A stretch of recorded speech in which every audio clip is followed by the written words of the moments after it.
चलो आज हम बताने जा रहे हैं वास्तविक संख्या चैप्टर 1 का second part.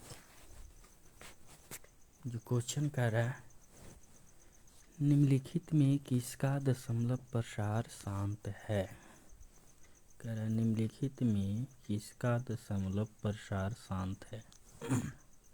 Option number A है 3/5, बी है 2/15, सी है 29/343 और डी है 17/1536। तो सबसे पहले हम जानते हैं कि दशमलव प्रसार शांत होने का जो फार्मूला होता है वो होता है, हम जानते हैं कि P/2m गुणा 5n के रूप में हो तो दशमलव प्रसार शांत होगा। शांत होगा। तो इस स्थिति में हम बारी बारी से ऑप्शन को चेक करते हैं कि कौन सा दशमलव प्रसार शांत होगा। तो ये फार्मूला याद रखना है, P/2m गुणा 5n का रूप में होना चाहिए। तो अभी इसे मिटा लेते हैं, मिटाने के बाद आगे बताते हैं। तो इसको हम मिटाने की कोशिश कर रहे हैं, मिट गया। ठीक है, तो अब देखते हैं ऑप्शन नंबर ए को चेक करते हैं पहले। ठीक है, तो ऑप्शन नंबर ए है, ए नंबर जो ऑप्शन है, ए नंबर जो ऑप्शन है कितना है 3/5, 3/8 है, 3/8। तो इसको हम लिख सकते हैं 3/2 8 को क्या लिख सकते हैं 2 के पावर 3। तो हमें किस रूप में चाहिए 2m गुणा n के रूप में चाहिए। तो इसे हम बना लेंगे। ऐसा हम कर सकते हैं कि 2/3 गुणा 5/1। ऐसा करने पे हम यहाँ भी क्या लिख सकते हैं, ऊपर भी जब नीचे 5/1 से गुणा हम कर रहे हैं खुद से, तो ऊपर भी कर लेंगे 5/1 से। यानी ये जो फॉर्मेट बन जाएगा 5/15 गुणा 5/1।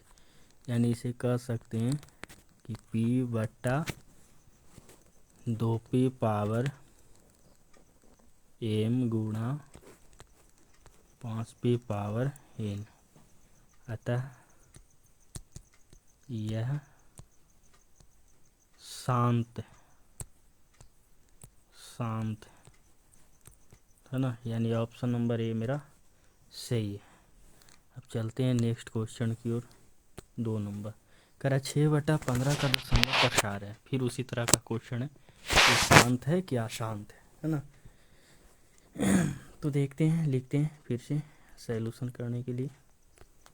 6/15, 15 को हम लिख सकते हैं 6/3 गुणा 5। 15 को किस रूप में लिख सकते हैं 3 गुणा 5।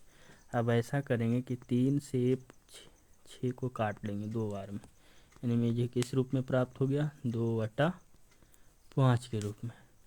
अब हमें चाहिए एक 2 के रूप में भी, यानी तो इसे हम बना लेंगे 2 के रूप में। तो नीचे हम कितना से गुणा कर देंगे 2/1, 5/1, 5/1 गुणा 2/1।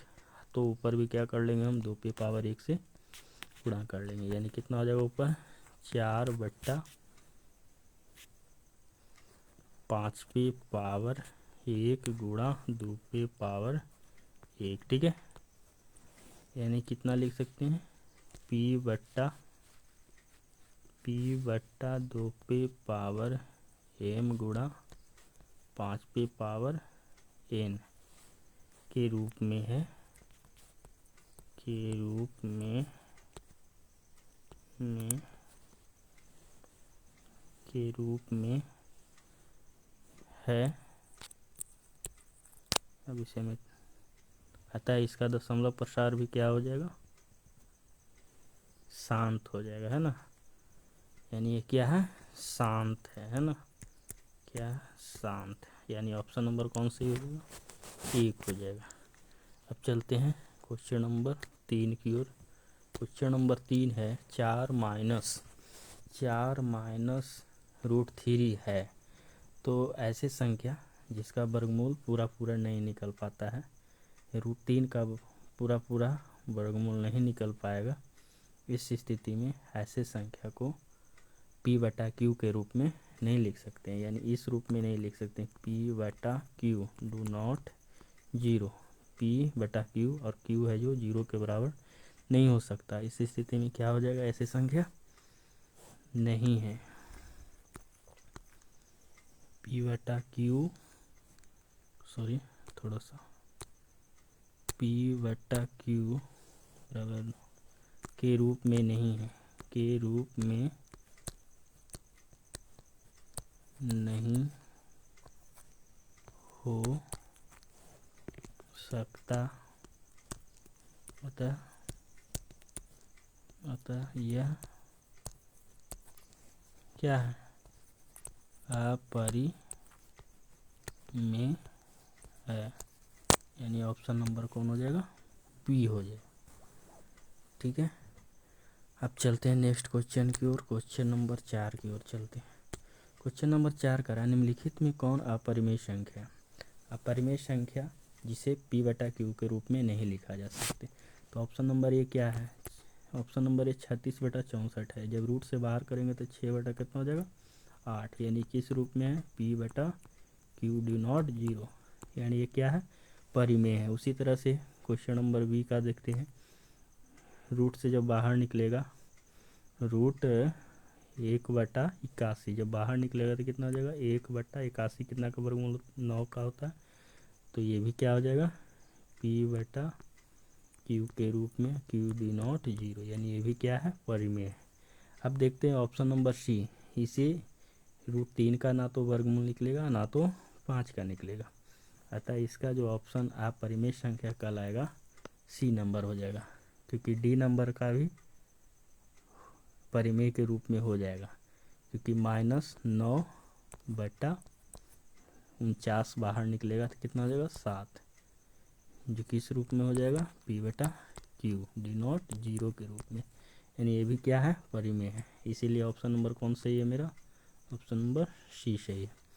चलते हैं क्वेश्चन नंबर 5 की ओर। क्वेश्चन नंबर 5 है, निम्नलिखित में कौन सी अभाज्य संख्या। तो इसको ऐसा क्वेश्चन हम पढ़ा चुके हैं इसका पार्ट 1 में। ठीक है, तो इसका अभाज्य संख्या जानते हैं कि कौन होता है, इसमें हो जाएगा 11 हो जाएगा, ऑप्शन नंबर डी। और अब चलते हैं 31 नंबर क्वेश्चन की ओर। चलते हैं 31 नंबर, दो परिमेय संख्याओं के बीच कितनी परिमेय संख्या हो सकता है। तो जानते हैं कि कह रहा है दो परिमेय संख्याओं के बीच कितनी परिमेय संख्या हो सकती है। तो हम जानते हैं कि दो परिमेय संख्याओं के बीच परिमेय संख्या कितनी होते हैं, अनंत होते हैं। कितने होते हैं, अनंत होते हैं। क्वेश्चन नंबर चलते हैं आगे 32 की ओर। कहता है 11/15 का दशमलव प्रसार होगा। तो अभी हम बताए हैं इसका सूत्र, तो लिखते हैं 11/15। तो इसको लिख सकते हैं 11/15 को लिख सकते हैं 3 × 5, जो कि p/2m × 5n के रूप में नहीं है, अतः यह क्या है, अशांत है। यानी इसका कौन सा सही हो जाएगा, ऑप्शन नंबर बी। ठीक है, अब चलते हैं क्वेश्चन आगे 33 नंबर। कह रहा है निम्नलिखित में कौन अपरिमेय संख्या है? अपरिमेय यानी जिसका पूरा पूरा p बटा q के रूप में हम नहीं लिख सकते हैं। तो देखते हैं 64 को बाहर निकालेंगे रूट से तो कितना हो जाएगा 8 बटा कितना हो जाएगा 6, जो किस रूप में है p बटा q के रूप में, q इंटू नॉट 0 के रूप में, यानी ये क्या है परिमेय संख्या है। ऑप्शन नंबर ए क्या है परिमेय। ऑप्शन देखते हैं बी नंबर 81 को बाहर निकालेंगे तो कितना आ जाएगा 8, इसको क्या लिखते हैं 8 बटा 1, यानी ये क्या हो जाएगा p बटा q के रूप में, q डी नॉट 0 के रूप में हो जाएगा, है ना। ये भी क्या है परिमेय है। जो ऑप्शन नंबर सी की ओर चलते हैं, इसको लिखते हैं रूट 25 बटा 10। थोड़ा सा मिटा लेते हैं क्योंकि ठीक से नहीं लिखा पाया। इसको लिखते हैं 2.5, दशमलव उड़ाएंगे तो कितना हो जाएगा 10, यानी कि अंडर रूट 25 बटा 10, अंडर रूट 25 बटा 10। इसका पूरा पूरा वर्गमूल नहीं निकलेगा, यानी ऐसे संख्या क्या कहला जाएगा अपरिमेय। क्या हो जाएगा ये अपरिमेय, यानी ऑप्शन नंबर कौन सही हो जाएगा सी। फिर है देखते हैं अगला क्वेश्चन।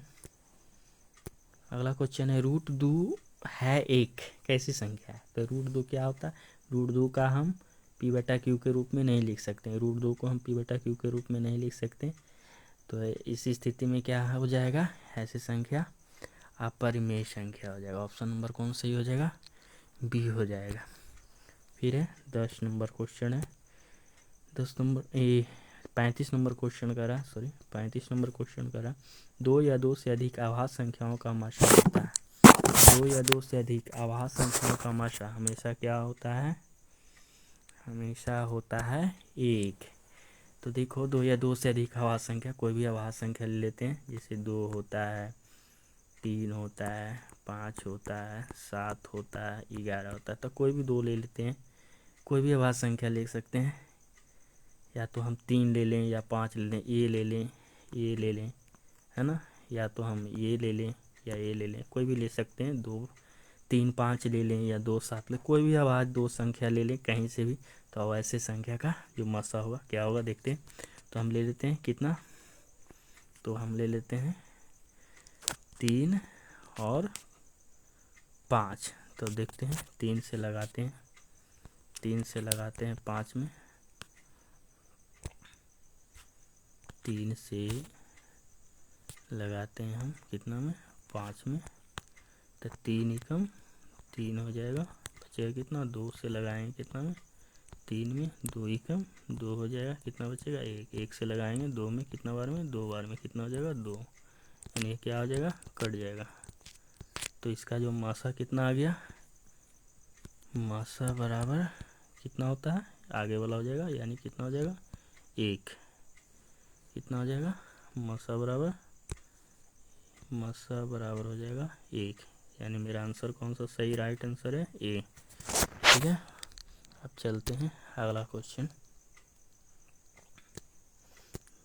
करा निम्नलिखित में कौन परिमेय संख्या।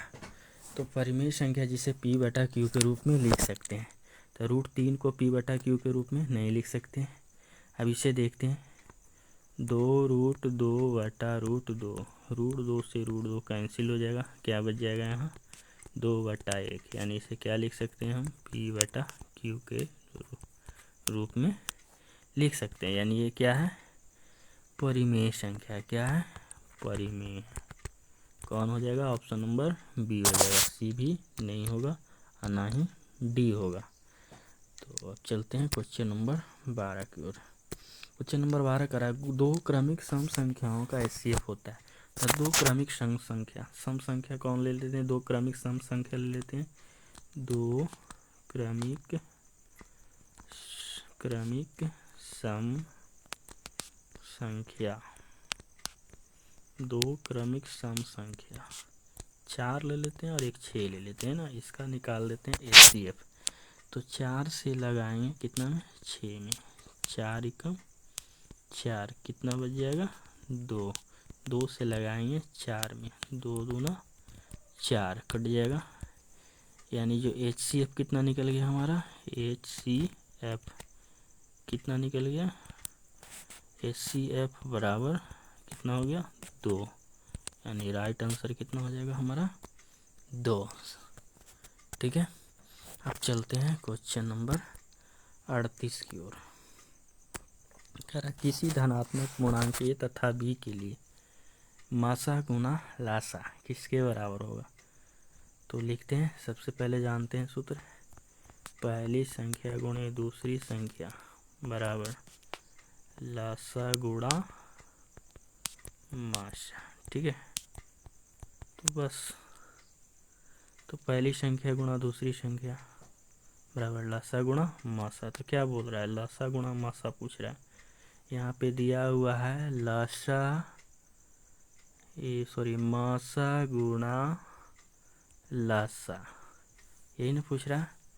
तो सीधा सीधी लिख लेते हैं, मासा गुना लासा बराबर पहली संख्या कितना है A है, दूसरी संख्या कितना है B है, तो A गुणा B, यानी फाइनल आंसर कौन हो जाएगा, C नंबर। ठीक है, अब इसी के साथ समाप्त करते हैं। अब नेक्स्ट क्वेश्चन अगले वीडियो में जल्द ही आएगा, इसीलिए इस चैनल को सब्सक्राइब ज़रूर कर लें, ताकि आगे जो भी नोटिफिकेशन हो आपको आसानी से प्राप्त हो जाए और आप अच्छी तरह से तैयारी कर सकें।